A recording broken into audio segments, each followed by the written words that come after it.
త్వరగా కొన్ని విలువైన సంగతులు మనం విందాం. గతించిన వారం నుంచి కొన్ని విలువైన సంగతులు మనం ధ్యానించడానికి ప్రారంభించాం. ఎంతమంది గుర్తుంది? త్వరగానే ముగించే ప్రయత్నం నేను చేస్తాను. 1 2 3 4 5 5 6 అంతేనా? మిగిలిన వారు విగ్రహాలను అడుగుతున్నాను. ఒక గంట ఇక్కడ కూర్చుని వెళ్ళిపోవడం వల్ల వరిగేది ఏముండదని సీరియస్ చెప్తున్నాను. మీకు ఎవరైనా చెప్పారో ఏంటో, చర్చికి వెళ్ళొస్తే మంచి జరుగుతుందని మీరు అనుకుంటే మీరు ఇంకా బయట ఉన్న వ్యక్తులే. మళ్ళీ చెప్తున్నా, చర్చికి వెళ్ళొస్తే మంచి జరగదు. చర్చిలో ఒక గంట కూర్చుంటే మంచి జరగదు. చర్చ్ ఎప్పుడు నీకు మంచి చేస్తుంది? వినబడిన వాక్యాన్ని కాస్త హృదయంలోకి ఎక్కించుకొని ఆ దేవుడు ఏమై ఉన్నాడో కాస్త తెలుసుకొని ఆయనతో వ్యవహరించే శైలి నువ్వు మార్చుకుంటే అప్పుడు నీ లైఫ్కి మేలు జరుగుతుంది. ఒక గంట గుళ్ళో గడిపి వస్తే మంచి జరుగుతుందంటే అది బయట, అది వాళ్ళకి. మన ఫిలాసఫీ కుదరదు, మన దగ్గర ఫిలాసఫీ లేదు, ఫెయిత్ ఒకటే, అది వాక్యము. వాక్యం ద్వారానే మనం నడవాలి. సరే, గతించిన వారం నుంచి మనం ప్రారంభించినది, మనం నేర్చుకునే ప్రయత్నం చేసింది ఏంటంటే నేచర్ ఆఫ్ గాడ్. దేవుని స్వభావం ఏంటి? ఆయన స్వభావాన్ని తెలుసుకోవడం అంత ప్రాముఖ్యం అంటే చాలా ప్రాముఖ్యం. ఆయన గురించి తెలుసుకోకపోతే ఏమి ఇబ్బందులు జరుగుతాయి గతించిన వారం మనం చూసాం. మనకు స్క్రీన్ లేక సరిగ్గా మనం చూడలేకపోయాం. కానీ ఒకసారి మీకు జ్ఞాపకం చేసి నేను మిగిలిన విషయంలోకి వెళ్తా. ఒక సహజమైన వ్యక్తికి దేవుడు తెలియకపోతే ఎంత ప్రమాదమో, దేవుణ్ణి తెలుసుకునే జాతిలో పుట్టిన ఒక వ్యక్తి దేవుణ్ణి తెలుసుకోకపోతే అతడికి జరిగిన నష్టం అతడితో పోలేదు, ప్రపంచానికి ఒక కుంపడ తెచ్చిపెట్టాడు. అందులో మొదటి ఉదాహరణగా మనం చూసింది మనకు తెలుసు, జెఫ్రీ ఎప్స్టీన్. వాడు చేసిన ప్రమాదం అంతే ఎంత కాదు. ప్రెసిడెంట్లను కూర్చోబెట్టాడు, కింగ్స్ని కూర్చోబెట్టాడు, సైంటిస్ట్లను కూర్చోబెట్టాడు. ఎవరైతే ట్రెజరీని నడిపించే దేశానికి సంబంధించిన అకౌంటెంట్స్ ఎవరైతే ఉన్నారో వాళ్ళందరినీ కూర్చోబెట్టాడు. 1 2 వాడు చేసిన పన్నాగాలన్నీ కాదు, మొత్తం మీద ప్రపంచాన్ని తీసుకొచ్చి అలా పాపంలో కూర్చోబెట్టాడు. ఎందుకు అలా అంటే మనం కొన్ని వచనాలు మనం చూసాం. ఒక వ్యక్తికి దేవుడు తెలియకపోతే దేశంలోనట నీతి ఉండదట, దేశంలోనట న్యాయం ఉండదట. దేశంలో దేశ అధినేతల్లో నీతి న్యాయాలు రావాలి అంటే దేవుడు అంటే ఏంటో తెలియాలి. దేవుడు అంటే ఏంటో తెలియకపోతే దేశం స్థితిగతులు బాగోవు, లా అండ్ ఆర్డర్ బాగోదు, నీతి ఉండాల్సిన దగ్గర నీతి ఉండకపోవడానికి కారణం దేవుడు తెలియకపోవడం. దేవుడు తెలియకపోతే పరిస్థితులు ఎలా ఉంటాయి? చేయరాని కార్యాలు చేస్తూ మనుషులు భ్రష్ట స్వభావంలోకి జారిపోతారు. ఆ భ్రష్ట స్వభావంలోకి మనిషి జారిపోయినప్పుడు ఇంకా 1 2 కాదు, ఒక పెద్ద లిస్టే ఉంది. ఆ లిస్ట్ మనం చదవడానికి టైం లేదు. ఇంకా మనుషులు చేసే పన్నాగాలన్నీ ఇన్నే కాదు, నరహత్యలు, కలహాలు, ద్వేషాలు, తల్లిదండ్రులకు అవిధేయత.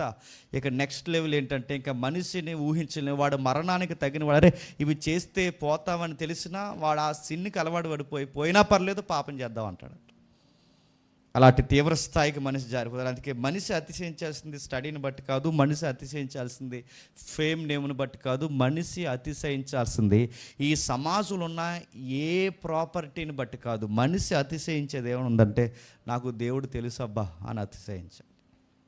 ఆ దేవుడి ఇష్టం ఏంటో, దేవుడి ఇష్టాలు కానివేంటో ఆయన గురించి నాకు తెలుసని ఆ దేవుడిని బట్టి మనం అతిశయించాలి. అందుకే పౌలు దాన్ని సంపాదించడానికి క్రీస్తు దేవుడు అసలు ఏంటి దేవుడు అంటే ఆయన నేచర్ ఏంటి తెలుసుకోవడానికి సమస్తాన్ని చెప్పండి నష్టంగా ఎంచుకున్నాడు, పెంటగా మార్చుకున్నాడు.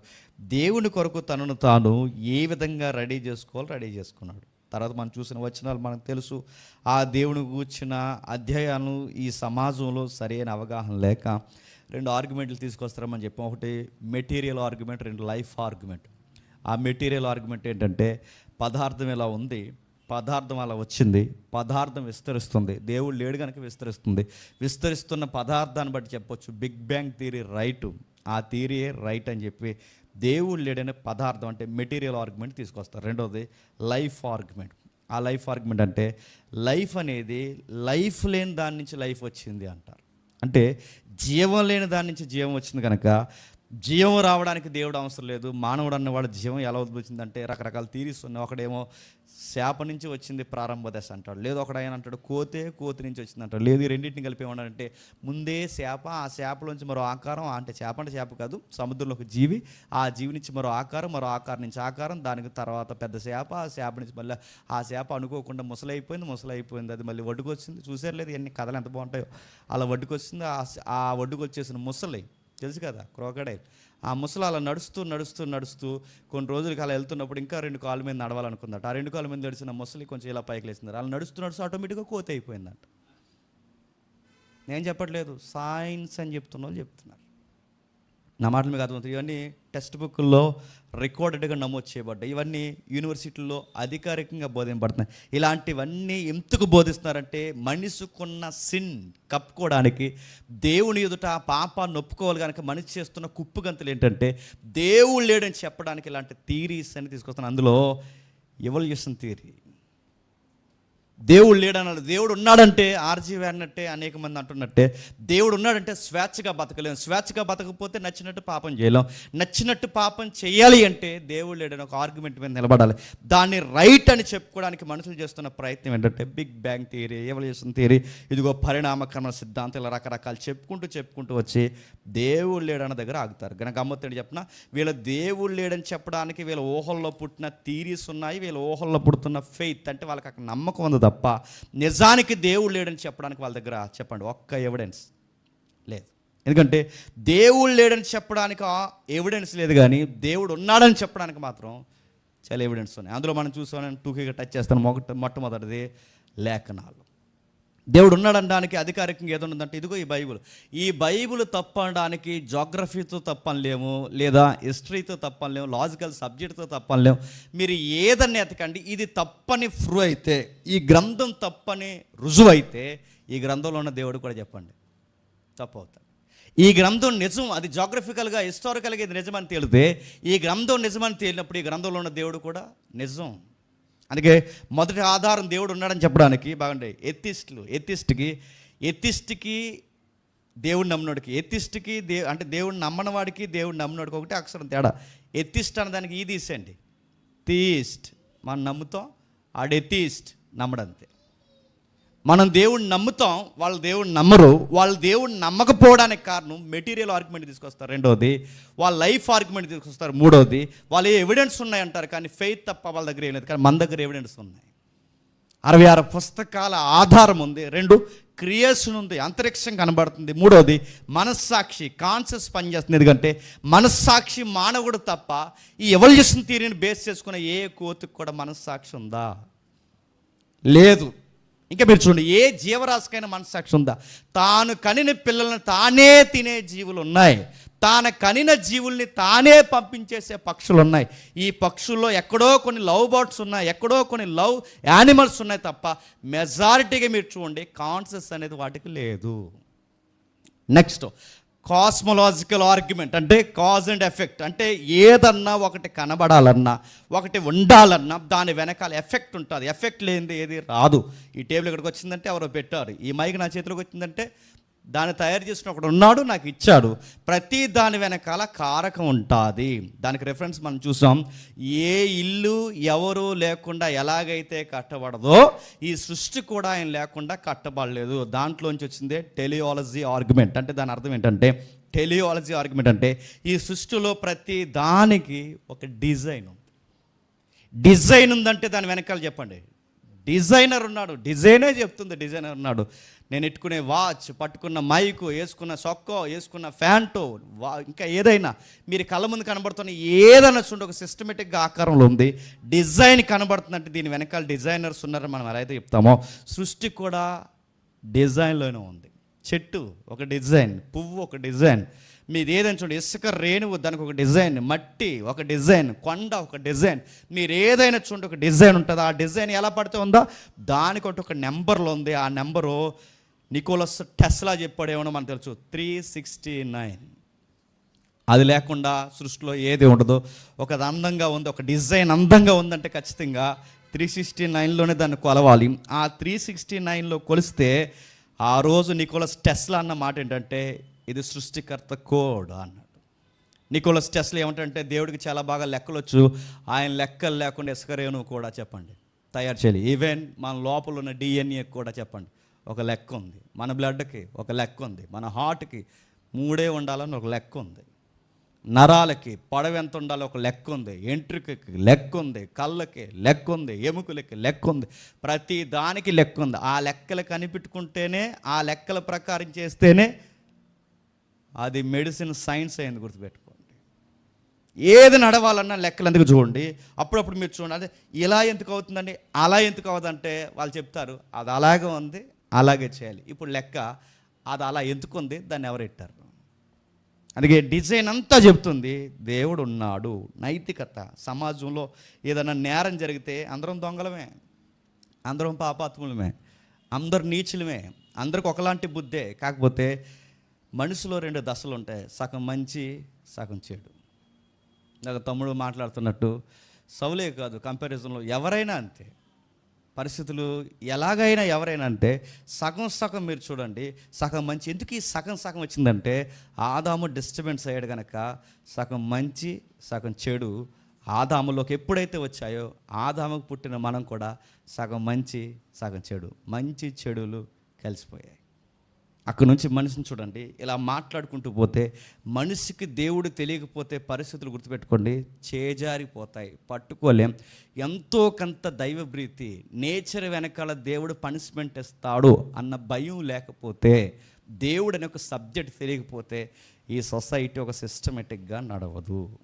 కాకపోతే బాధాకరమైన విషయం ఏంటంటే దేవుడు లేడని చెప్పడానికి సైన్స్ని అడ్డు పెడతారు. నేను అడుగుతున్నాను, సైన్స్ ఒకవేళ మీకు ఇంట్రెస్ట్ ఉంటే తర్వాత చదవండి. సైన్స్ అన్నిటికీ సమాధానం చెబుతాదా? నో. నేను మళ్ళీ చెప్తున్నాను, సైన్స్ అన్నిటికీ సమాధానం చెప్పదు. సైన్స్ బాగా వినండి, సైన్స్ క్రియేట్ చేస్తుంది క్వశ్చన్స్ అంతే. ప్రాబబ్లీ అనే వర్డ్ వాడతారు, మీరు చూసారా? అంటే బహుశా ఇలా జరుగుండొచ్చు మాట్లాడుతున్నా. దాన్ని సాపేక్ష అని పదం వస్తుంది, చూసారా? దాన్ని స్థిరపరిస్తే అప్పుడు లా అవుద్ది. అంటే బహుశా ఊహిస్తారంటే ఇలా జరిగి ఉండొచ్చు. అందుకే సైన్స్ ఏం చేస్తుందంటే క్రియేట్ చేస్తుంది క్వశ్చన్స్ని. ప్రాబబ్లీ అంటే ఇలా జరిగి ఉండొచ్చు, బహుశా ఇలా ఉండుండొచ్చు, లేదా ఇది అయి ఉండొచ్చు. ఒక థియరీని ఊహించి దాన్ని కనిపెట్టే సైంటిస్ట్ ఎవడంటే ఆ ఊహని ప్రాక్టికల్గా ప్రూవ్ చేయాలన్నమాట. అలా ప్రూవ్ చేసేవాడు ఎవడైనా ఉంటే దాన్ని లా చేస్తారు. అంటే మీరు గమనించండి, ఇలా మాట్లాడుకుంటూ పోతే చాలా ఉన్నాయి. ఇప్పుడు మనకు అర్థమవుతుంది, ఇప్పుడు దేవుడు ఉన్నాడనే ఆర్గ్యుమెంట్కి మనకు దేవుడు ఉన్నాడనడానికి చాలా ఆధారాలు ఉన్నాయి. ఇన్ని ఆధారాలు ఉన్నప్పుడు ఇప్పుడు మన ప్రశ్న, ఆ దేవుడు ఉంటే ఆ దేవుడు ఎలా ఉన్నాడు? ఒక ఆయన్ని అడిగాను నేను, రోజు ఆయన దగ్గరికి వచ్చి మాట్లాడేస్తుంటాడు దేవుడు ఏంటో మరి. ఆయన్ని అడిగాను నేను, ఆయనతో రోజు మాట్లాడేస్తుంటాడు. టిఫిన్ చేసేటప్పుడు దేవుడు మాట్లాడుతుంటాడు, భోజనం చేసేటప్పుడు దేవుడు మాట్లాడుతాడు అంటాడు. ఆయన మాట్లాడుతున్నాడు అంటాడు ఆయన. అప్పుడు మేము అడిగాం, నేను ఒక అన్న దేవుడు మీతో మాట్లాడతాడు, మాతో మాట్లాడలేదు, మాతో కూడా మాట్లాడితే బాగుండు. నాకు ఎప్పటి నుంచో ఒక డౌటు, ఎలా ఉన్నాడన్న దేవుడు అని అడిగాను నేను. సామంసాయిగా ఉన్నాడంట. అది ఇలాంటి మెథాలజీ చెప్పేవాళ్ళు బయట ఉన్నారులే, చెప్పండి. దేవుడిని ఊహించే వాళ్ళు ఉన్నారు, దేవుడు వచ్చి మాట్లాడతాడని చెప్పి రకరకాల స్టోరీస్ అల్లేసిన వారు ఉన్నారు. ఇలాంటి దేవుడి మీద సరి అయిన అవగాహన లేదు కనుక సాక్ష్యాలు కూడా నాసిరకమైన సాక్ష్యాలు వస్తున్నాయి. మీరు చూడండి, 100 మంది స్పీకర్లు ఇక్కడికి వచ్చి మాట్లాడి వెళ్ళిపోయిన తర్వాత 100 ప్రసంగాల కంటెంట్ ఒకలాగా ఉండాలి. ఆయన ఏ కోణంలో మాట్లాడినా కంటెంట్ ఒకలాగే రావాలి. సురేష్ ఎలా మాట్లాడినా, డేవిడ్ ఎలా మాట్లాడినా, నేను ఎలా మాట్లాడినా, ఎక్స్ప్లెనేషన్ ఎలా ఉన్నా కానీ కంటెంట్ మాత్రం మిస్ అవ్వకూడదు. కంటెంట్ మిస్ అవుతుందంటే ఏంటి, దాని అర్థం ఏంటి చెప్పండి? నేచర్ ఆఫ్ గాడ్ అనే డాక్టర్ని తెలియదు. అంటే సిద్ధాంతం ఏంటో తెలిస్తే, పునాది ఏంటో తెలిస్తే, సత్యం ఏంటో తెలిస్తే, ముడి పదార్థం ఏంటో తెలిస్తే 100 మంది బోధించినా చెప్పండి ఒకలా ఉంటుంది. నీ సాక్ష్యం ఒకలాగా, అతని సాక్ష్యం ఒకలాగా, వీరి సాక్ష్యం ఒకలాగా, ఒక్కొక్కరి సాక్ష్యం ఒక్కొక్కలా మారిపోతుందంటే అందరికీ తెలియాల్సింది చెప్పండి. అసలు ప్రాపర్గా దేవుడు ఎలా ఉంటాడు ఎవరికి చెప్పండి, తెలియట్లేదు. అందుకే తెలియబడని దేవుడు, తెలియని దేవుడు, ఊహలకందని దేవుడు ఎప్పుడో మరుగై ఉన్నాడు కనుక ఆ తెలియని దేవుడిని తెలుసుకోవడానికి చాలా ప్రయత్నాలు చేశారు. ఏథెన్స్లో కానీ సృష్టిలో కానీ చాలా ప్రయత్నాలు చేశారు. ఆ దేవుడే మానవుని అర్థం చేసుకుని నేను ఉంటాను రా అబ్బాయి అని చెప్పడానికి ఒక బుక్ ఇచ్చాడు. ఆ పుస్తకం పేరే చెప్పండి, బైబిల్. దాన్నే లేఖనం అంటారు. ఆ లేఖనాల్లో తనను తాను ఎలా పరిచయం చేసుకుంటున్నాడు ఒకసారి మనం చూద్దాం. యెషయా గ్రంథము 40వ అధ్యాయం. యెషయా గ్రంథము 40వ అధ్యాయం. ఎవరు తెచ్చారు ఇది? ఈ పాంప్లెట్లు ఎవరు తెచ్చారు ఇక్కడికి? ఇప్పుడే చూశాను. ఎవరు తెచ్చారు ఇది? ఈ పాంప్లెట్ తెచ్చినోడు ఎవడైతే ఉన్నాడో ఈ మనిషికి మేము ఫోన్ చేసాం డిబేట్కి రమ్మని, అదే ఆ శిష్యులతో మాట్లాడిన డిబేట్కి రమ్మని. దీన్ని హైపర్ గ్రేస్ అంటారు. మళ్ళీ చెప్తున్నాను, ఇక్కడ వరకు జడ్జిగా పాంప్లెట్ వచ్చిందంటే ఎవడ తెచ్చిపెట్టాడు ఇక్కడ అడుగుతున్నాను నేను. సెమినార్లు ఏళ్ళ కోసమే గట్టిగా చెప్పాము, ఎంతమంది గుర్తుందో లేదు. హైపర్ గ్రేస్ అంటే దేవుడిని కృపించేశాడు, నీ ఇష్టం వచ్చినట్టు తిరిగి ఒక్కసారి దేవుడు క్షమించిన తర్వాత నువ్వు ఏం చేసినా క్షమించడని చెప్పేది హైపర్ గ్రేస్. ఎవరు తెచ్చిపెట్టారు ఇక్కడ? అధ్యక్షులు చేసిన వాళ్ళు ఎవరైనా సరే ఇక్కడ ఏముంది ప్రాపర్గా చూడండి. ఎవరు తెచ్చారు ఇది? ఎవడైతే తెచ్చాడో అడిగి చెప్తున్నాను నేను. ఈ ఎవడైతే తెచ్చి ఇక్కడ పెట్టాడో ఈ ఫోన్ నెంబర్ ఫోన్ చేసి, ఈరోజు జేమ్స్ మీ పాంప్లెట్ లైవ్లో చూపించాడు, డిబేట్ కంటే వస్తారా, మీ సిద్ధాంతాలని తప్పు అంటున్నాడని ఒకసారి ఆ మనిషికి ఫోన్ చేసి చెప్పండి. ఏమంటాడో తర్వాత వచ్చి పాంప్లెట్లు పంచండి. ఎక్కడైతే పెర్గంలో ఇంకా ఎఫెసీలో నికోలాయితులు అనే ఒక బోధ ఉంటుంది చూశారు కదా, ఎఫ్సీ సంఘంలో పెర్గం సంఘంలో ప్రకటన గ్రంథంలో ఆ నికోలాయితుల బోధన ఈరోజు కొనసాగిస్తున్న ఈ ట్రెండ్లో నడుస్తున్నది హైపర్ గ్రేస్. హైపర్ గ్రేస్ అంటే నీకు దేవుడు లైసెన్స్ ఇచ్చాడు, ఇంకేం చేసినా పర్లేదని. ఇది వాక్యానుసారమా? సాపక నీరులా కాదు, చాలా దూరం నుంచి వస్తున్నారు. ఎవరైతే ఈ శ్రీకాంత్, భరత్, సాయి వీళ్ళ నెంబర్లు ఫోన్ చేయండి. అర్జెంటుగా అయ్యేసరికి ఈ పాంప్లెట్లు తీసి పక్కన పడేయండి. ఆ లూక్, బర్నబాస్ అనే సహోదరులు ఆయన ఎక్కడ ఉంటున్నా తెలియదు, వాళ్ళ శిష్యులు వచ్చారు. ఆ శిష్యులు రాజమండ్రి వచ్చినప్పుడు అడిగాం కూర్చుంటాడు ఏమని. ఎందుకంటే వీళ్ళు ఒక మాట చెప్పారు, ఏమనంటే నవంబర్ నెల కంట 2వ రాకడ జరిగిపోద్దంట. అందుకే ఏం దాచుకోకండి చెప్పండి. ఇలా ఆడియోలన్నీ ఉన్నాయి మన దగ్గర, మళ్ళీ చెప్తున్నాను. నవంబర్ కల్లా 2వ రాకడ జరిగిపోద్దట. అందుకన్నట ఇంకేం దాచుకోకండి, ఖర్చు చేసినానట. ఇందులో ఒకడు ఉన్నాడు, ఎన్ని అప్పులు చేసిన రికార్డ్స్ అన్నీ నా దగ్గర ఉన్నాయి. కానీ ఇవన్నీ బయటకు మాట్లాడడం కరెక్ట్ కాదు కనుక మళ్ళీ చెప్తున్నాను. ఇలాంటి ఒక పాంప్లెట్ వస్తున్నప్పుడు ఎందుకు ఈ బాధలు ఎందుకు ఇలాంటిది పుట్టుకొస్తే చెప్పినా నేను మాట్లాడుతున్నాను. నేచర్ ఆఫ్ గాడ్ ఏంటో తెలియకపోతే, దేవుడు అంటే ఏంటో తెలియకపోతే ఇవి ఇలాంటి దుర్బోధలు చెప్పండి తెర మీద వస్తాయి. సరే చూద్దాం. యెషయా గ్రంథం 40వ అధ్యాయం. యెషయా గ్రంథం 40వ అధ్యాయం. యెషయా గ్రంథం 40వ అధ్యాయం 28వ వచనం. యెషయా గ్రంథం 40వ అధ్యాయం 28వ వచనం. నీకు తెలియలేదా, నీవు వినలేదా, భూ దిగంతముల వరకు సృజించిన యెహోవా నిత్యుడగు దేవుడు, ఆయన సొమ్మశెల్లడు, అలయడు, ఆయన జ్ఞానము శోధించుట అసాధ్యం. ఎక్కడ చేద్దాం ఉండండి, అక్కడ వాడిన పదం చెప్పిన అన్రీచబుల్ గాడ్ అన్నాడంటే దేవుణ్ణి ఎప్పటికీ సరిగ్గా మనం రీచ్ అవ్వలేం. ఆయన అర్థం చేసుకోవడం చాలా కష్టం, ఆయన్ని పరిశోధించడం కష్టం, ఆయన రీచ్ అవ్వడం, ఆయన అందుకోవడం కష్టం. దేవుడు ఏమని బయలుపరుచుకుంటున్నాడు? రాత్రికి రాత్రి వచ్చి మాట్లాడాడు, ఇలా వచ్చి ఆయన నీకేదో చెప్పాడు, ఇలా వచ్చి నీతో మాట్లాడే ప్రయత్నాలు చేయడు. ఆయన అర్థం చేసుకున్నాను అనుకుంటున్న వాడు ఎవరికైనా అర్థం కావాల్సిన విషయం ఏంటంటే ఆయన గురించి తెలుసుకోవాల్సిన సంగతి ఇంకా చెప్పండి చాలా ఉంది. మనకు తెలిసింది ఘోరంటే ఆయన గురించి తెలియాల్సింది ఇంకా మన ఊహల కందనంత ఉంది. అందుకే ఆయన అంటున్నాడు, అక్కడ రాస్తున్న పదం ఆయన్ని అర్థం చేసుకోవడం చాలా కష్టం, ఆయన్ని పరిశోధించడం కష్టం, ఆయన దగ్గరికి వెళ్ళే ప్రయత్నాలు చేయడం కష్టం. ఇంకేమని చెప్తున్నాడు? యెషయా గ్రంథం 55వ అధ్యాయం, త్వరగా యెషయా గ్రంథం 55వ అధ్యాయం. యెషయా గ్రంథము 55వ అధ్యాయం 8-9 వచనాలు.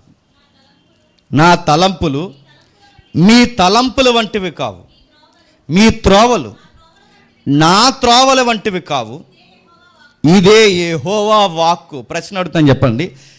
దేవుడు తనను తాను పరిచయం చేసుకున్నప్పుడు ఏమని చేస్తున్నాడు చూడండి. మీరు వేరు చెప్పండి, నేను వేరు. నేను సామన్ సాయిగా ఉన్నానా, తెల్లగా ఉన్నానా, పొడవుగా ఉన్నానా, అంగీ వేసుకున్నానా, లాంగ్ హెయిరా, ఈ ఇమేజ్లోకి మీరు వెళ్ళొద్దు. మీ ఊహల వేరు, నా తలంపులు వేరు. మీ ఆలోచన వేరు, నా ఆలోచన వేరు. ఒక మాట చెప్పాలంటే మనిషి వేరు చెప్పండి, దేవుడు వేరు. ఇంకా రాస్తున్నారు చూడండి ఆ దేవుడు ఎలా ఉన్నాడో. 1 తిమోతి పత్రిక 1వ అధ్యాయం, 1 తిమోతి పత్రిక 1వ అధ్యాయం. ఈ రెఫరెన్స్ అన్ని ఎందుకో చూడండి. 1 తిమోతి పత్రిక 1వ అధ్యాయం 17వ వచనం. 1 తిమోతి పత్రిక 1వ అధ్యాయం 17వ వచనం. సకల యుగముల్లో రాజయుండి అక్షయుడు, అదృశ్యుడు. ఏంటంట? అక్షయుడు. చెప్పండి మీకు పాయింట్స్ ఏమర్థమవుతున్నాయి? ఒకటి, దేవుణ్ణి రీచ్ అవ్వడం చాలా కష్టం, మొదటి పాయింట్. రెండవది, దేవుణ్ణి రీచ్ అవ్వడమే కాదు, ఆయన ఎందుకు మనం రీచ్ అవ్వలేకపోతున్నామంటే, ఆయన ఎందుకు అందుకోలేకపోతున్నామంటే అక్కడ రాస్తున్నాడు, మీరు వేరు నేను వేరు. నేను మీలాటోడిని అయితే ఈరోజు కాకపోతే రేపైనా మీరు నన్ను అందుకోవచ్చు, కానీ మీరు వేరు నేను వేరు. ఎలా ఉందంటే ఆకాశానికి భూమికి ఎంత వ్యత్యాసం ఉందో మీ థాట్స్కి, మీ ఆలోచనలకి నాకు చెప్పండి, అంత వ్యత్యాసం ఉంది. నన్ను అర్థం చేసుకోవడంలోనే మీకు ఇబ్బంది అయితే మూడో పాయింట్ చెప్తున్నాడు, నేను అర్థం కావడానికి నేను మెటీరియల్గా లేని ఎలా ఉన్నానంటే అదృశ్యం. అదృశ్యం అంటే నేను అడుగుతున్నాను. అదృశ్యం అంటే అప్పుడప్పుడు పోలుస్తారు, అంటే ఇంకే కౌంటర్ లేదా నా కౌంటర్ చెప్తుంటారు. అదృశ్యం అంటే ఎలా ఉంటుందంటే గాలి అంట అన్నాడు. నిజంగా ఇప్పుడు గాలి ఉంది, కనబడుతుందా? ఉంది, అది కనబడుతుందా? కనబడదు. దాన్ని ఎందుకు మనం చూడలేకపోతున్నామంటే మన కళ్ళతో చూడడానికి దానికి మెటీరియల్ లేదు, పదార్థం లేదు. పదార్థం లేదు కనుక అది కనబడుతుంది. గాలి ఎప్పుడు కనబడుతుంది అంటే అది ఏ దుమ్ము అనే పదార్థాన్ని జోడించుకుంటే అప్పుడు ఏమవుతుంది చెప్పండి. అంటే అది కనబడాలంటే అది ఏదో ఒకటి కప్పుకోవాలి. అది పదార్థాన్ని కానీ, నీటిని కానీ, ఆవిరిని కానీ, ఈటి కానీ, లైట్ కానీ ఏదో ఒకటి కప్పుకుంటే అది ఏమవుతుంది చెప్పండి. అప్పుడు మనకి ఏదో ఒక టెలిస్కోప్లో అయినా కనిపిస్తుంది. అంటే అది ఏ మెటీరియల్ని ధరించుకోకపోతే ఎయిర్ కనిపిస్తుందా? ఆయన సృష్టించిన ఈ సృష్టిలో ఈ గాలే మనకు కనిపించకపోతే దేవుడు అంటున్నాడు, నేను అదృశ్యుడిని, మీకు కనబడను. అదృశ్యుడు అన్నాడా? మరో మాట అంటున్నాడు చూడండి, అదే తిమోతి పత్రిక 6వ అధ్యాయం 16వ వచనం. అదే తిమోతి పత్రిక 6వ అధ్యాయం 16వ వచనం. సమీపించరాని తేజస్సులో ఆయన మాత్రమే వసించుచు అమరత్వం గలవాడై ఉన్నాడు. సమీపింపరాని తేజస్సులో ఆయన మాత్రమే అమరత్వం. అమరత్వం అంటే ఆయన ఎప్పటికీ జీవించున్నాడు. ఇప్పుడు రెండవ మాట ఏంటంటే సమీపించలేం. ఆయన సృష్టించిన సూర్యుడి దగ్గరికి సమీపించలేం, ఆయనను చూడడానికి మనం సమీపించలేం. ఆయన దగ్గరికి ఎప్పటికీ ఈ మెటీరియల్ వాదంతో, అంటే ఈ పదార్థ శరీరంతో ఎప్పటికీ ఆయన రీచ్ అవ్వలేం. ఒకటి, ఆయన రీచ్ అవుదామని ప్రయత్నం చేసినా ఆయన మన కళ్ళకే చెప్పండి కనిపించడు. ఆయన ఎలా ఉన్నాడంటే అర్థం చేసుకోవడానికి అగోచరుడుగా ఉన్నాడు. రెండోది ఎలా ఉన్నాడంటే అంధనంత ఎత్తులో ఉన్నాడు. మూడోది ఎలా ఉన్నాడంటే భయంకరమైన వెలుగులో ఉన్నాడు. నాలుగోది ఎలా ఉన్నాడంటే ఆయన అమరత్వం కలిగి ఉన్నాడు. మనం అమరులం కాదు, చూస్తే చచ్చిపోతాం. మనకి చావు అనేదే లేదనుకోండి, అంటే చావం అంటే మనం ఎప్పటికీ చావు అనుకోండి. ఒకవేళ మెటీరియల్తో ఏదోలా ఆయన ఎదుర్కొనే ప్రయత్నం, ఏదోలా బహుశా ఏదోలా ఎదుర్కొనే ప్రయత్నం, కానీ మనం చాలా డెలికేటెడ్ పర్సనాలిటీస్ మనవి కాదా. ఇలా నడుస్తూ వెళ్తున్నాం, ఆ చెట్టు కొమ్మల మీద పడిపోయినాక చచ్చిపోతాం. ఇలా మాట్లాడుతూ నా గుండె అప్ అండ్ డౌన్ తేడా వచ్చిందనుకో, నా వాయిస్కి సరిగ్గా సరిపోక, నా మాట్లాడుతున్నప్పుడు నా బ్లడ్ ప్రెషర్ సరిగ్గా సరిపోతుంది, నా హార్ట్ చచ్చిపోతాను. చాలా డెలికేటెడ్ పర్సనాలిటీస్ మనవి కాదా. లేదని మేము డైలీ జిమ్ చేస్తాం అంటే జిమ్ చేస్తే లారీ ఎక్కిపోతూ ఉంటావా? లారీ గుద్దుతే పోతాం, చెట్టు కొమ్మ పడితే పోతాం, గట్టిగా మాట్లాడితే పోతాం, నీళ్ళు తాగుతున్నప్పుడు గొడక పట్టేస్తే పోతాం, తింటున్నప్పుడు ఇక్కడ గ్రంథులు ఉంటాయిగా ఆ గంతులు మూసేస్తే పోతాం. చిన్నపిల్ల కాదు, మనం పోతాం. చాలామంది కంగారుగా స్పీడ్ ఫోన్ చూసి తినే త్వరగా పోతావు. తింటున్నప్పుడు ముద్ద గ్యాప్ ఇచ్చి నీళ్ళు తాగకుండా జాగ్రత్తగా నవిలి ఎందుకు మింగమంటారంటే పోతావు. నేను చెప్తున్నాను, పోతావు. కంగారు తిన్నామంటే పోతావు. ఇది పట్టేస్తుంది, ఇది పట్టేస్తే ఎక్కడైతే కాదు, ఎన్నిటికీ లింక్ ఉంది, అక్కడ పోతావు. చిన్నపిల్లలు కాబట్టి ఇక్కడ ఆగిపోయిందంటే ఇలా ముందుకు తిరిగేసి కొడతాం.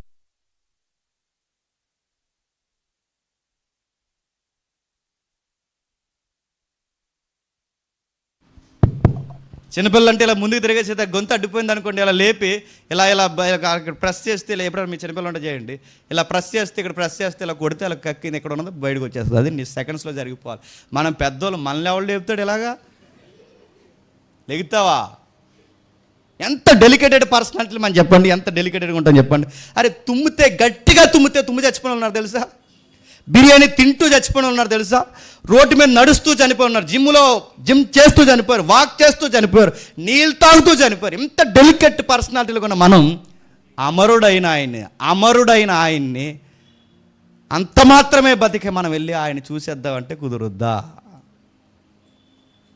ఆయన ప్రకాశానికే సగం పోతాం, గుర్తుపెట్టుకోండి. ఇంకేమంటున్నాడు దేవుడు? ఆయన డైరెక్ట్ స్టేట్మెంట్లు ఇచ్చాడు. మొదటి యోహాను పత్రిక 4వ అధ్యాయం 12వ వచనం. మొదటి యోహాను పత్రిక 4వ అధ్యాయం 12వ వచనం. ఏ మానవుడు దేవుణ్ణి ఎప్పుడూ చూడలేదు, ఏ మానవుడు ఎప్పుడూ దేవుడిని చూడలేదు, ఏ మానవుడు ఎప్పుడూ దేవుడిని చూడలేదు. మీకు అర్థమవుతుంది లేదో, మన టైటిల్ మర్చిపోవద్దు, మన డాక్టరీని మీద మనం పెట్టుకున్న హెడ్లైన్ మర్చిపోవద్దు. మనం చూస్తున్న పరిశీలిస్తున్నది ఏంటంటే నేచర్ ఆఫ్ గాడ్. ఏంటి అసలు ఆయన ఎలా ఉంటాడు, ఆయన స్వభావం ఏంటి? ఆయన ఎలా ఉంటాడంటే అందనంత ఎత్తులో ఉంటాడు. ఆయన ఎలా ఉంటాడంటే అర్థం కాని స్థితిలో ఉంటాడు. ఆయన ఎలా ఉంటాడంటే అదృశ్యంగా ఉంటాడు. ఆయన ఎలా ఉంటాడంటే ఆయన సమీపింపరాని తేజస్సులో అమరత్వం కలిగి ఉంటాడు.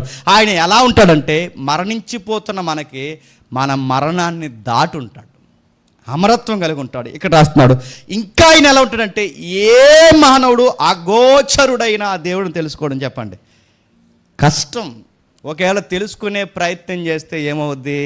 నిర్గమకాండం 33వ అధ్యాయం, అంటే ఈ మెటీరియల్తో గుర్తుపెట్టుకోండి, ఈ పదార్థంతో, ఈ పాయింట్ మర్చిపోద్దు, ఈ శరీర ఉనికిలో ఉండే ఆయన డైరెక్ట్గా ప్రాక్టికల్గా ఆయన చూసే ప్రయత్నం చేస్తే ఏమవుద్దో నిర్గమకాండం 32వ అధ్యాయం 20 వచనం చూడండి. క్షమించండి, 33వ అధ్యాయం 20 వచనం చూడండి.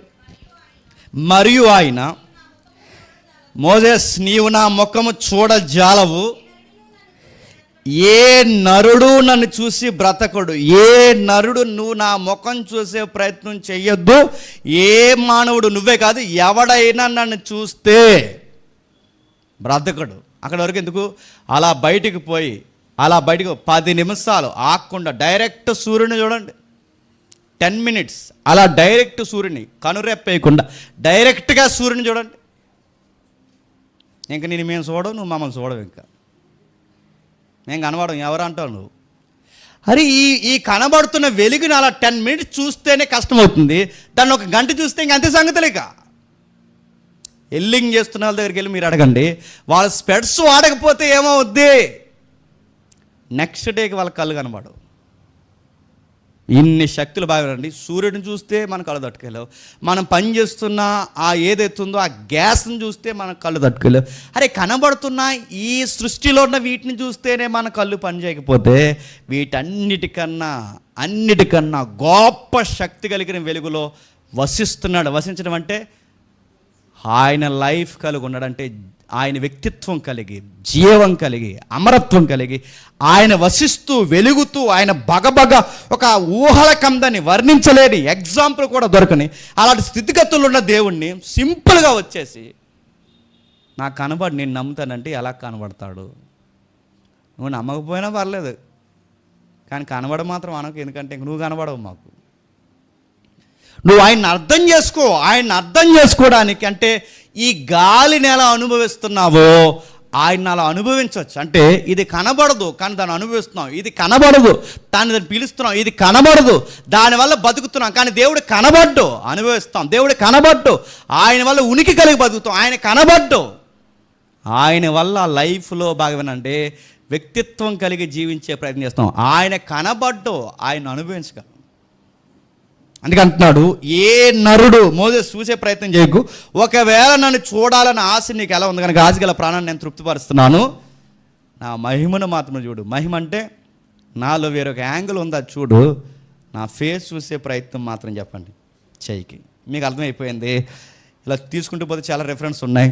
దేవుడు ఎలా ఉన్నాడు రీచ్ అవ్వడం కష్టం. దేవుడు ఎలా ఉన్నాడు మనకు వేరుగా మనలా లేడు. దేవుడు ఎలా ఉన్నాడు ఆయన మాట్లాడుకుంటూ పోతే అదృశ్యుడిగా ఉన్నాడు. దేవుడు ఎలా ఉన్నాడు అమరత్వం కలిగి ఉన్నాడు. దేవుడు ఎలా ఉన్నాడు చూడలేని శక్తి కలిగిన వాడు ఉన్నాడు. దేవుడు ఎలా ఉన్నాడు చూస్తే చనిపోతామనే స్థితిగతులు ఉన్నాడు. ఇప్పుడు బాగానండి, ఇలాంటి లక్షణాలు కలిగిన దేవుడిని మరి అర్థం చేసుకోవడం ఎలాగా? అవదు ఎప్పటికీ.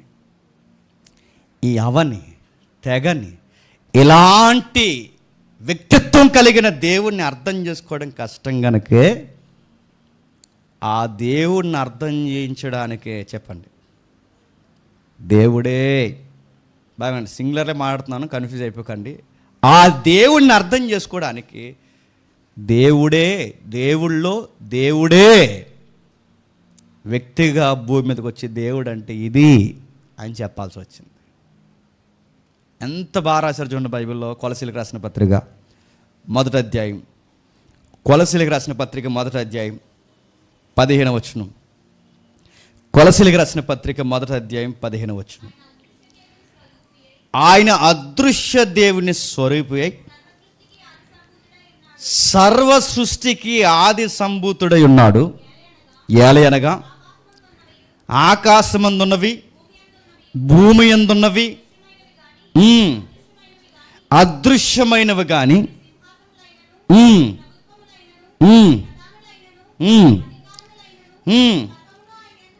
ఏవైనా ఈ కనబడుతున్నవి కనబడని ఈ వ్యవస్థలన్నిటినీ అర్థం చేయించడానికి, అదృశ్యుడైన దేవుణ్ణి అర్థమయ్యేలా మనకు చెప్పడానికి దృశ్యంలోనికి దేవుడు వచ్చాడట.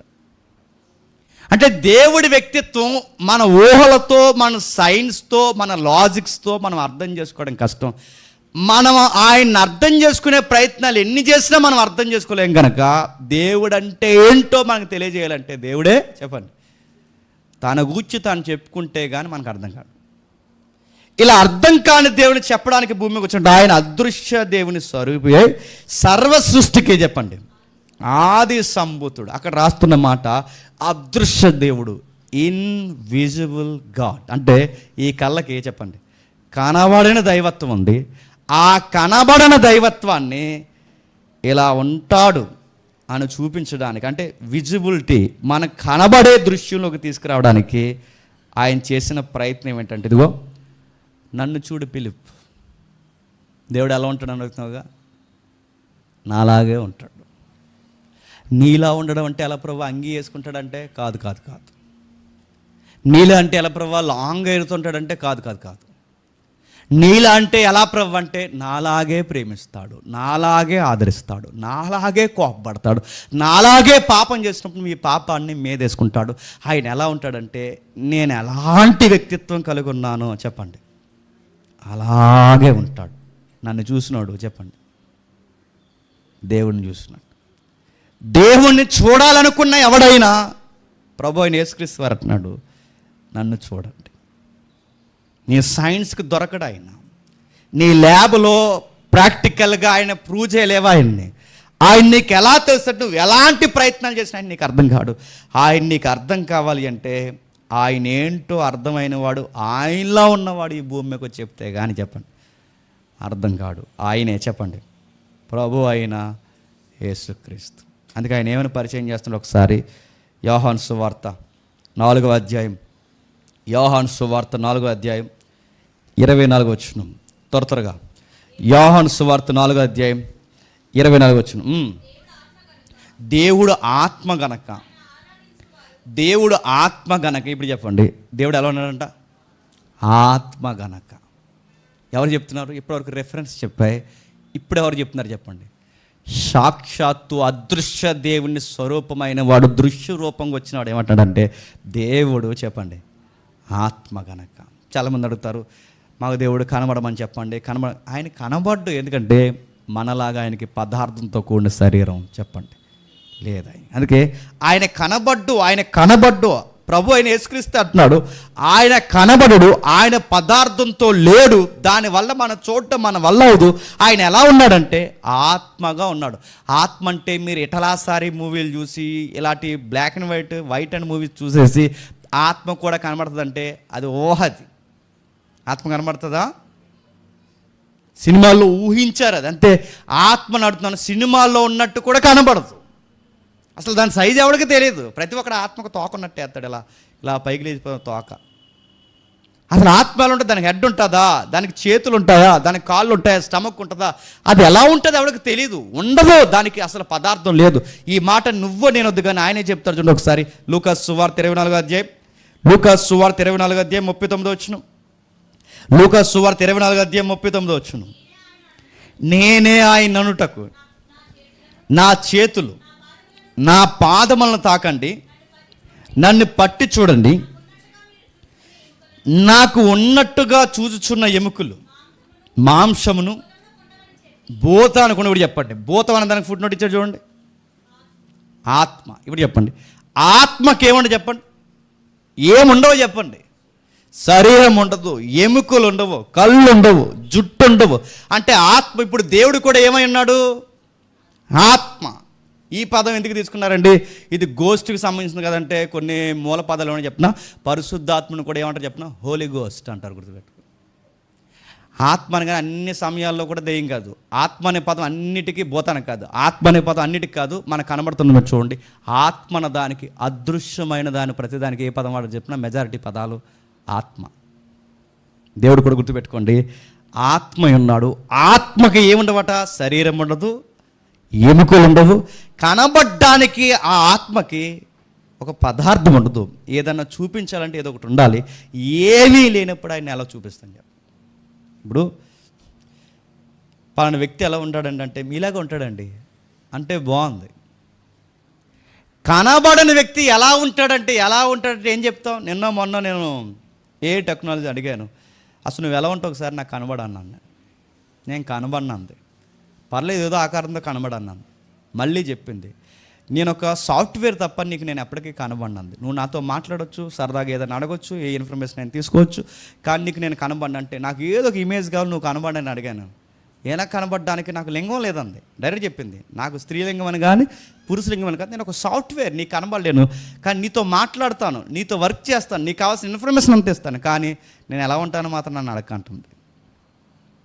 ఆ మాట మీకు అర్థమవుతుందంటే మనం తయారు చేసుకున్న వాటికే రూపం ఎక్స్పోజ్ చేయలేకపోతున్నాం. ఎలా ఉంటుందంటే నువ్వే క్రియేట్ చేసుకోవాలి. నాకు ఈ ఏఐ నాకు ఏదో అలా ఉండాలని నువ్వు ఊహించుకుని ఏదో ఇమేజ్ పెట్టుకుంటే సరే నువ్వు ఇలా కంటిన్యూ అవ్వంటుంది తప్ప ఒరిజినల్ ఏంటో చెప్పండి, మనకు తెలియదు.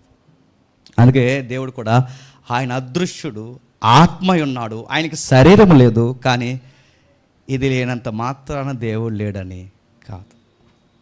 ఇది మీకు అర్థమైతే నేను ముగించే ప్రయత్నం చేస్తాను. ప్రశ్న, దేవుడు ఎలా ఉన్నాడంటే ఇప్పుడు ఉన్న రెఫరెన్స్ని బట్టి, ఎగ్జాంపుల్స్ని బట్టి మీరు చెప్పండి. ఆయన ఎలా ఉన్నాడంటే శక్తిగా ఉన్నాడు. ఆయన ఎలా ఉన్నాడంటే ఆత్మగా ఉన్నాడు. ఆయన ఎలా ఉన్నాడంటే శక్తిగా ఉన్నాడు. ఇప్పుడు ప్రశ్న, ఆయన ఆత్మగా శక్తిగా ఉంటే శక్తికి వ్యక్తిత్వం ఉంటుందా? ఉందని బైబిల్ చెబుతుంది. ఆయన శక్తిగా ఉన్నప్పుడు అంటే ఒక పవర్గా ఉన్నప్పుడు, ఇన్విజిబుల్ ఫోర్స్గా ఉన్నప్పుడు ఆయనకి వ్యక్తిత్వం అంటే నైతికత అంటే ఆయనకి నేచర్ ఉందా? ఉంది. దేవుణ్ణి నమ్మని ఎథిస్టులు ఉన్నారుగా, ఆ ఎథిస్టులు నాస్తికులు కూడా ఏమంటారు చెప్పనా? దేవుడు అంటే ఒప్పుకోరు కానీ అలా ఒక పదం వాడతారు. ఏంటి చెప్పనా? ఈ యూనివర్స్ని ఇన్విజిబుల్ ఫోర్స్ ఏదో నడిపిస్తుంది అంటారా? ఆ ఫోర్సే చెప్పండి దేవుడు. ఇలా దేవుడు అని ఒప్పుకోరు. ఏమంటారు చెప్పండి? ఫోర్స్ ఏదో ఉంది, శక్తి ఏదో ఉంది, అది ఏదో నడిపిస్తుంది. ఈ సూర్యుడిని లేదా ఈ చంద్రుడిని, ఈ యొక్క సోలార్ సిస్టమ్ని, లేదా ఈ గెలాక్సీల్ని, లేదా కనబడుతున్న ఈ మొత్తం యూనివర్స్ని ఏదో నడిపిస్తుంది తప్ప, ఏదో శక్తి ఉంది తప్ప అది దేవుడు అని మాత్రం అనకండి అంటారు. అంటే వీళ్ళు ఎందుకు ఇలా అంటారంటే దేవుడు అనగానే ఇప్పుడు రకరకాల డెఫినేషన్లు ఉన్నాయి. ఇప్పుడు ఏ దేవుడు తగిలించినా చెప్పండి ప్రమాదం. ఇప్పుడు దేవుడు అనగానే ఇప్పుడు దేవుడు అంటూ దేవుడికి ఏమో 4 తలకాయలు ఉన్నాయి, ఒక దేవుడికి ఏమో రకరకాలు ఉన్నాయి. ఇంక అడగండి, లైవ్ వెళ్తుంది. దేవుడు అనగానే రకరకాలు ఉన్నాయి. ఇలాంటి దేవుడు, ఇది దేవుడు అనే పదంలో కూర్చోబెడితే ఆ ఫోర్స్ని ఏదో ఆకారాన్ని తగిలిస్తే ఆ దేవుడు ఎలా దేవుడు అవుతాడు? అందుకే నాస్తికులు కూడా ఏమంటారంటే ఏదో ఫోర్స్ ఉంది, శక్తి ఉంది, నడిపిస్తుంది అంటారు. నేను త్వరగా ముగిస్తాను. దేవుణ్ణి గ్రంథం అంటే బైబిల్ చరిత్ర పుస్తకాలు ఎందుకు ఐడల్ వర్షిప్ అంటే విగ్రహారాధన ఎందుకు చేయొద్దంటే అంటే దేవుడు ఎలా ఉన్నాడో తెలియలేనప్పుడు అలాంటి ఆయన్ని ఆ ఫోర్స్ని తీసుకొచ్చి ఇలా ఉంటాడని ఒక ఆకారంలో చూపిస్తే ఆయన అవమానించినట్టు కాదు చెప్పండి. దేవుడిని అవమానిస్తే అది పాపం కాదు చెప్పండి. ఎందుకు విగ్రహారాధన బైబిల్ వద్దని చెప్తుంది? అర్థం కాని దేవుడు, అగోచరుడైన దేవుడు, ఊహల కందని దేవుడు, మన తలంపుల్లో కూడా ఆలోచించిన దొరకని దేవుడు, అమరుడు, అదృశ్యుడు, కాంతి వేగం కన్నా గొప్పవాడు. ఇలాంటి దేవుణ్ణి అరే ఇలా ఉన్నాడని చెప్పలేని దేవుని తీసుకొచ్చి ఇలా ఉన్నాడని ఒక ఆకారంలో చొప్పించి ఇదే దేవుడు అంటే అది ఆయన వ్యక్తిత్వానికి అవమానం కాదా? అది పాపం కాదా? బైబిల్ ఎందుకు విగ్రహారాధన పాపం అంటాది? అలా ఉన్న ఆయన్ని ఇలా చూపించడం పాపం కాదా? ఇప్పుడు నువ్వు అందమైన భార్య నువ్వు ఉన్నావు, మీ ఆవిడ ఎలా ఉంటుందంటే కోతిని చూపించాను ఎలా ఉంటుంది? వచ్చి దీనిలాగా ఉంటుంది అంటే ఎలా ఉంటుందండి? అవమానం కాదా? నీకోసం చాలా మెయింటైన్ చేసింది, నువ్వు వస్తావని కాస్త రంగు పెంచింది, అన్నీ చేసింది, ఎలా ఉంటుంది అంటే కోతే పోలితే ఆవిడ ఏమంటే చెప్పండి? అంటే ముగ్గురు కలిసి ఫోటో తీద్దాం అంటదా? అవమానం అది. ఒక మనిషిని ఒక యానిమల్తో పోలిస్తేనే అవమానం అయితే మీ ఆయన ఎలా ఉంటాడమ్మంటే అదిగో అచ్చు ఆ ఎద్దులా ఉంటాడండి, అలాగే దానికిలాగా అలాగే ఎద్దులా ఉంటాడంటే ఎలా ఉంటుంది చెప్పండి? ఎగిరెగిరి తన్నే తనని. మనల్నే ఒక యానిమల్తో పోలిస్తే తట్టుకోలేకపోతే మాట్లాడే దేవుణ్ణి, వినగలిగే దేవుణ్ణి, చూడగలిగే దేవుణ్ణి, నా మాటలు మేము ఇంతకన్నా ఎవరంగా మాట్లాడకూడదు, మాట్లాడే దేవుడిని ఎందుకంటే తీసుకెళ్ళి లోపల కూర్చోబెడుతున్నారు, మీరు చూస్తున్నారు లేదు, మాట్లాడే దేవుణ్ణి, వినగలిగే దేవుణ్ణి, చూడగలిగే దేవుణ్ణి, తానేంటో మానవుని అర్థం చేసుకునే దేవుణ్ణి వినలేని, చూడలేని, మాట్లాడలేని, ఒక కదల్లేని ఒక స్వరూపంలో కూర్చోబెట్టి నువ్వే మా దేవుడు అంటానికి నిలువెల్లా అవమానం కాదా? అందుకని అన్నాడు, పైన ఆకాశం అందు కానీ, భూమి అందు కానీ, భూమి కింద ఉన్న నేల యందు కానీ ఏ ఆకారాన్ని పెట్టద్దు. ఎందుకంటే నేను ఇలా ఉన్నానని చెప్పడానికి, నన్ను పోల్చడానికి ఈ భూమి మీద నన్ను పోలింది ఏది చెప్పండి? లేదు. అందుకే దేవుడిని పోల్చొద్దు. ఇప్పుడు బాగా ఆ శక్తి కలిగిన దేవునికి వ్యక్తిత్వం ఉందంటే ఉంది. జాగ్రత్తగా వినండి, దేవుడు ఏంటో మీకు అయ్యేసరికి అర్థం కావాలి. ఆయనకి వ్యక్తిత్వం ఎలా ఉందంటే నేను కొన్ని పదాలు చెప్పి నేను ముగిస్తాను. ఆయనకి జ్ఞానం ఉందా లేదా? ఈ సృష్టిని చూస్తేనే అర్థమైపోతుంది ఆయన ఎంత జ్ఞానవంతుడు. పగలవడం ఏంటి, రాత్రి అవడం ఏంటి, ఈ మధ్యలో మనం నిలబడిన భూమి తిరగడం ఏంటి, ఇది తిరుగుతున్నా తిరిగినట్టు తెలియకపోవడం ఏంటి, ఈ తిరుగుతున్న దాన్ని మళ్ళీ తన చుట్టూ తాను తిరగడం ఏంటి, ఇదే మళ్ళీ సూర్యుడి చుట్టూ తిరగడం ఏంటి, దీనికి మాటలు లేవు, చేతలు లేవు, ఏమీ మాట్లాడడం రాదు, కానీ ఇంత వర్క్ సిస్టమేటిక్గా ఒక పదార్థం ఎలా చేసేస్తుంది? జ్ఞానం ఉంది ఆయనకి. సృష్టించినప్పుడు చూస్తున్నప్పుడు అర్థం కాని ఎన్నో విషయాలు ఉన్నాయి. ఒక్కొక్క దాన్ని ఇప్పటికే మనం మాట్లాడుకుని చాలా తక్కువ. ఆయనకి జ్ఞానం ఉందంటే ఉంది, కానీ జ్ఞానం ఉన్నా ఆయనకి మనలాగా చెప్పండి శరీరం లేదు. ఆయనకి జ్ఞానం ఉంది అంటాను గుర్తని చెప్పిన ఆయన సంగతులు గుర్తుపెట్టుకుంటాడు. ఆయన సంగతులు గుర్తుపెట్టుకుంటాడని గుర్తని చెప్పిన అబ్రహాము, ఇస్సాకు, యాకోబులకి మాటిచ్చాను చెప్పండి. జ్ఞాపకం పెట్టుకుంటున్నాడంటే ఆయనకి ఏముంది చెప్పండి? జ్ఞానం ఉంది. ఇంకా ఆయనకి ఫీలింగ్స్ ఉన్నాయి. ఆయన బాధపడతాడంటే బాధపడతాడు, ఆయన ఆనందిస్తాడంటే ఆనందిస్తాడు, ఆయన పాపాన్ని సహించలేని దూరం వెళ్తాడంటే ఎస్ దూరం వెళ్తాడు. ఆయనకి ఫీలింగ్స్ ఉన్నాయంటే ఉన్నాయి ఆయనకి. నాలుగవది విల్ పవర్ ఉంది ఆయనకి, చిత్తం ఉంది. అంటే చిత్తం ఏంటి? ఏదో ఒక దాని మీద ఆధారపడ్డం. ఇప్పుడు నేను ఏమైనా చేయాలనుకోండి సలహా అడుగుతాను, ఇప్పుడు ఏదైనా చేయాలనుకోండి ఏం చేస్తే బాగుంటుందని అడుగుతాం.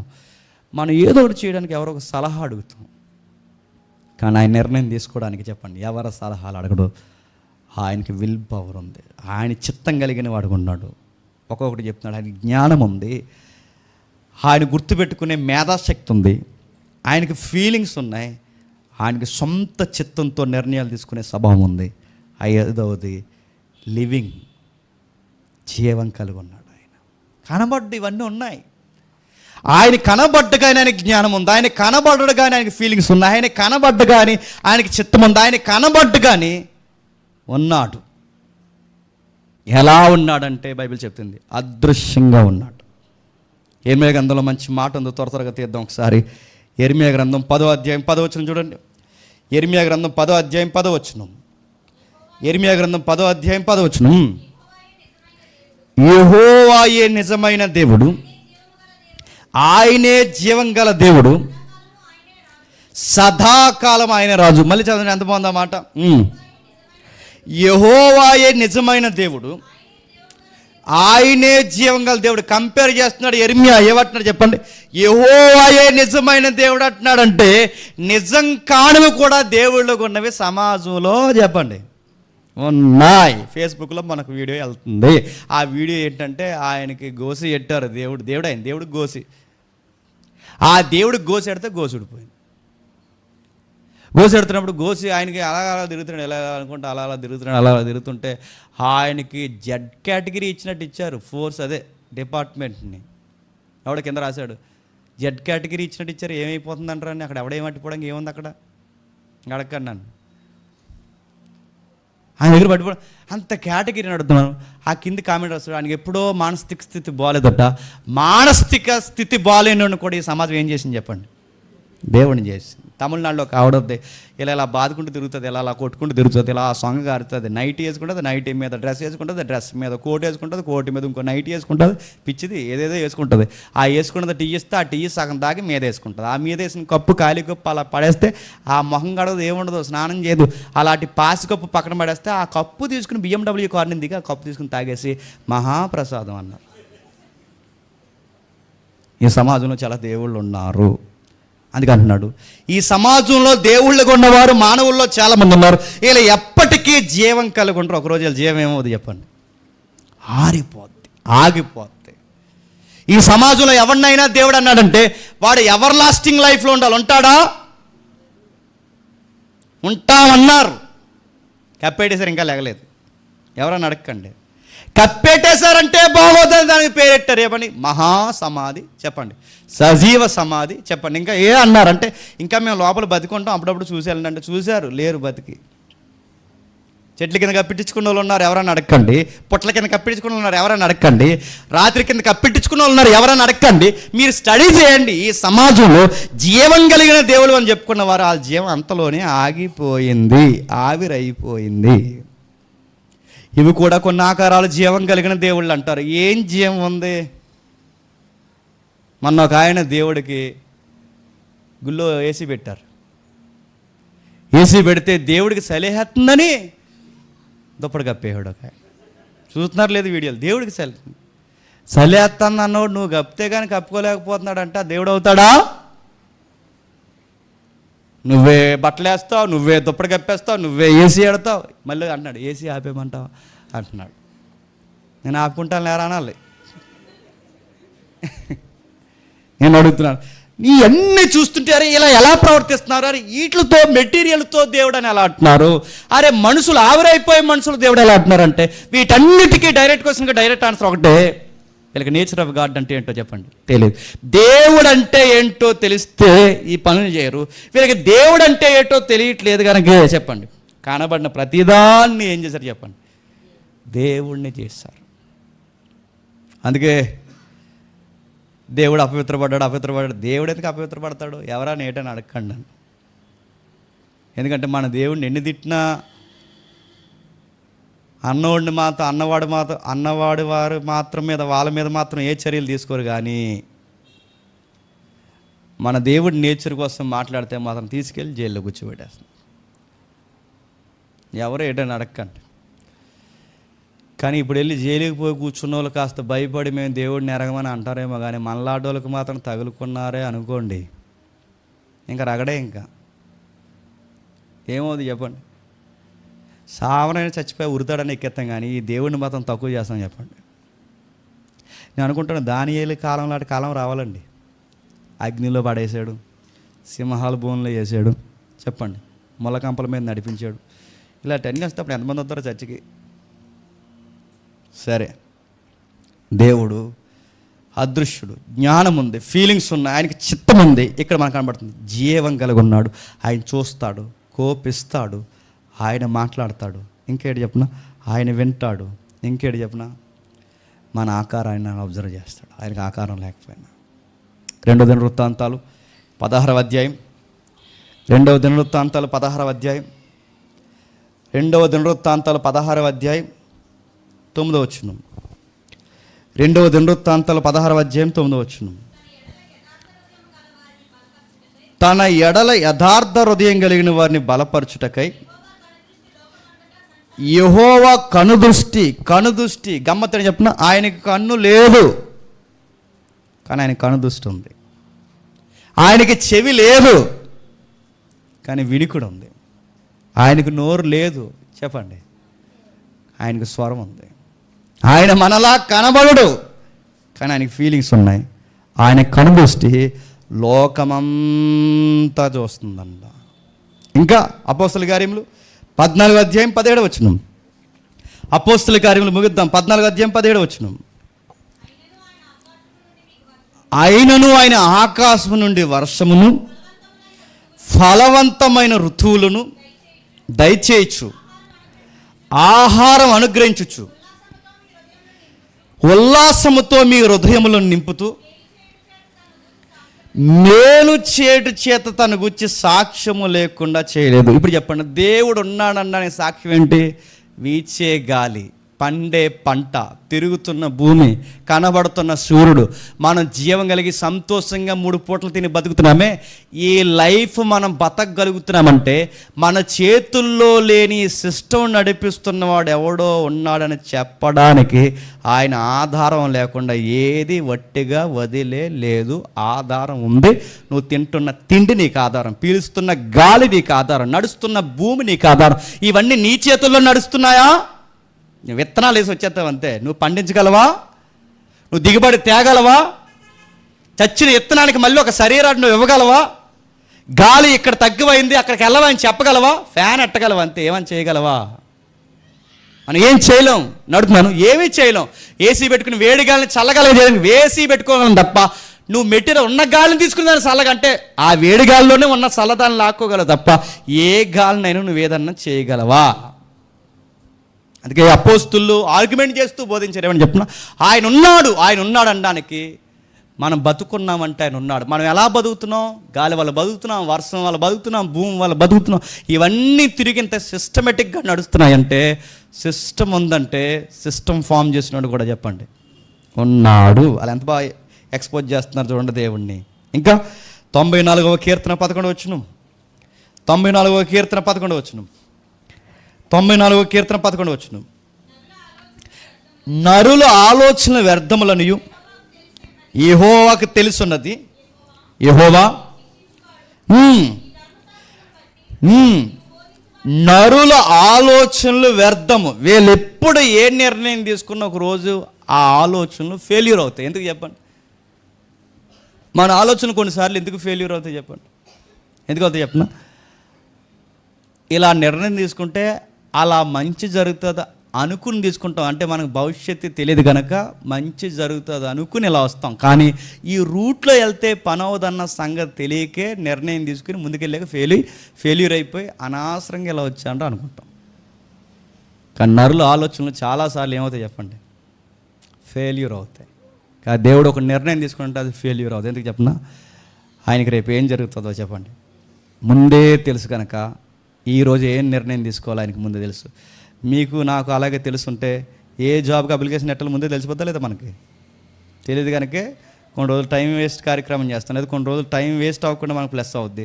అయితే ఇట్టు లేదా ఫట్టో ఏదో ఒకటి మనకి ఏదో తెలుస్తుంది. అప్పుడు మనం తలబట్టుకుని అరే అనవసరంగా ఇన్ని రోజులు 5 years టైం వేస్ట్ చేసాను అంటున్నాం. లేదు 1 yearకే మనం కొట్టానుకో నేను తీసుకున్న నిర్ణయం మంచిదంటే మనకి ఏం జరుగుతుంది ముందే మనకి చెప్పండి తెలియదు. అందుకే దేవుడు తెలుసు నరుల ఆలోచనలు ఆయన సంప్రదించకుండా ఎవడైనా ఆలోచన కలిగి ఉంటే, భవిష్యత్తు తిరిగిన దేవుడిని సంప్రదించకుండా నా భవిష్యత్తుని నేనే మలుచుకుంటాను ఎవడైనా అనుకుంటే వాడు ఆలోచనలు ఒకరోజు ఏమవుతాయి చెప్పండి? వ్యర్థం అవుతాయి. ఇప్పుడు నేను ముగిస్తున్నాను. ఇలాంటి దేవుడు, అగోచరుడైన దేవుడు, అర్థం కాని దేవుడు, ఊహలకందని దేవుడు, మాట్లాడగలిగి నోరు లేకుండా ఉన్న దేవుడు, కళ్ళు లేకుండానే చూడగలిగిన దేవుడు, కనబడకుండానే ఫీలింగ్స్ ఉన్న దేవుడు, సొంత నిర్ణయాలు తీసుకునే శక్తి కలిగిన దేవుడు, జీవం కలిగిన దేవుడు, ఇలాంటి దేవుడు మనుషుల నుండి ఏం ఎక్స్పెక్ట్ చేస్తున్నాడు? పువ్వా?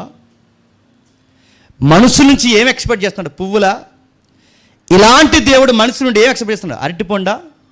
ఇలాంటి దేవుడు ఏం ఎక్స్పెక్ట్ చేస్తున్నాడు? తొలి కోడిగుడ్డ?